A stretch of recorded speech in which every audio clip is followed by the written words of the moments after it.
আসসালামু আলাইকুম রহমতুল্লাহি ওবরকাতুহ। প্রিয় দর্শক মণ্ডলী, আশা করি মহান আল্লাহ পাক রব্বুল আলামিনের অশেষ মেহেরবানি ও দয়ায় আপনারা সকলেই ভালো আছেন। প্রিয় দর্শক মণ্ডলী, আজকে আমি আপনাদের সামনে একটি গুরুত্বপূর্ণ কার্যকরী আমল নিয়ে উপস্থিত হয়েছি। আজকের আমলটি কোরআনিক অত্যন্ত গুরুত্বপূর্ণ একটি আমল। আমরা মুসলিম হিসাবে এই আমলটি প্রত্যেকের করা জরুরি। আজকের আমলটি হচ্ছে সূরা হাশরের শেষ 3 আয়াতের ফজিলত এবং উচ্চারণ সহকারে সূরা হাশরের শেষ 3 আয়াত আপনাদেরকে শিক্ষা দিব আজকের এই ভিডিওর মাধ্যমে। মোহতারাম হাজিরিন, আপনারা যদি ভিডিওটি সম্পূর্ণ না টেনে দেখেন, আশা করি এই ভিডিওর মাধ্যমে সূরা হাশরের 3 আয়াতের পরিপূর্ণ ফজিলত সম্পর্কে আপনারা জ্ঞান লাভ করতে পারবেন এবং সূরা হাশরের শেষ 3 আয়াত আপনারা পরিপূর্ণভাবে মুখস্থ করতে পারবেন। চলুন মোহতারাম হাজিরিন, ভিডিওটি শুরু করা যাক। হজরত মাখাল ইবনে ইয়াসার রাদিয়াল্লাহু তাআলা আনহু হতে বর্ণিত, রাসূল সাল্লাল্লাহু আলাইহি ওয়াসাল্লাম বলেছেন, যে ব্যক্তি ফরজ নামাজের পর 3 বার আউযু বিল্লাহিস সামিউল আলিম মিনাশ শাইতানির রাজিম সহ সূরা হাশরের শেষ 3 আয়াত পাঠ করবে, তার জন্য আল্লাহ তাআলা 70,000 রহমতের ফেরেশতা নিয়োগ করবেন। সুবহানাল্লাহ। ওই 70,000 ফেরেশতাগণ সকাল থেকে সন্ধ্যা পর্যন্ত তার উপর আল্লাহর রহমত প্রেরণ করতে থাকবে। সুবহানাল্লাহ। ওই দিন সে ব্যক্তি মারা যান, তবে সে শাহাদাতের মর্যাদা লাভ করবে। সুবহানাল্লাহ।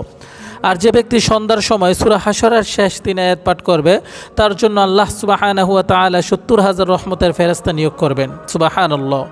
যারা তার উপর সন্ধ্যা থেকে সকাল হওয়া পর্যন্ত রহমত প্রেরণ করতে থাকবে। আর যদি ওই রাতে সে মৃত্যুবরণ করে, তবে শাহাদাতের মর্যাদা লাভ করবে। সুবহানাল্লাহ।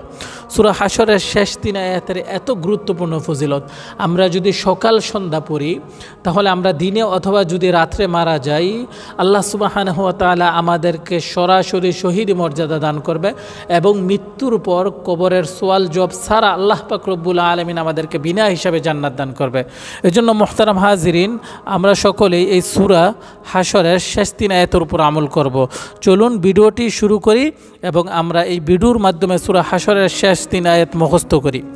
সূরা হাশরের শেষ 3 আয়াত পড়ার আগে আপনারা সকলেই আউযু বিল্লাহিস সামিউল আলিম মিনাশ শাইতানির রাজিম এটা 3 বার পড়ে নেবেন। এরপর সূরা হাশরের শেষ 3 আয়াত পাঠ করবেন। হুয়াল্লাহুল্লাযী লা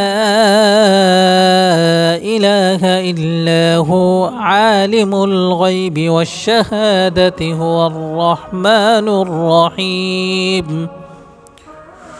والله الذي لا إله إلا هو الملك القدوس السلام المؤمن المهيمن العزيز الجبار المتكبر سبحان الله عما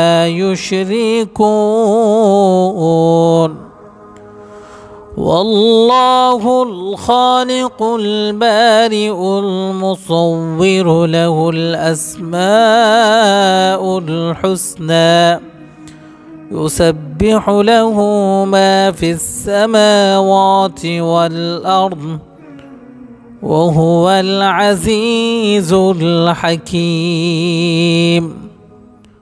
অর্থ: সর্বশ্রোতা সর্বজ্ঞানী আল্লাহ তাআলার নিকট বিতাড়িত শয়তান থেকে আশ্রয় চাহিতেছি। তিনি আল্লাহ, যিনি ব্যতীত কোনো মাবুদ নাই। তিনি সব গুপ্ত ও প্রকাশ্যের জ্ঞানী, যিনি পরম করুণাময় দয়ালু। তিনি আল্লাহ, তিনি ব্যতীত কোনো মাবুদ নাই।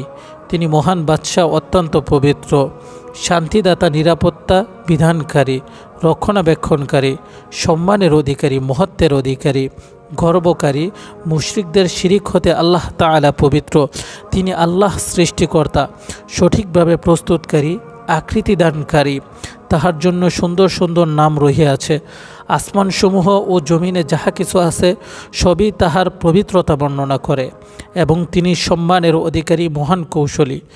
মুহতারাম হাজিরিন, আল্লাহ পাক রব্বুল আলামিন সবাইকে সকাল সন্ধ্যা হাশরের 3 আয়াত পাঠ করার তৌফিক দান করুন। আমিন। আসসালামু আলাইকুম ওয়া রাহমাতুল্লাহি ওয়া বারাকাতুহু।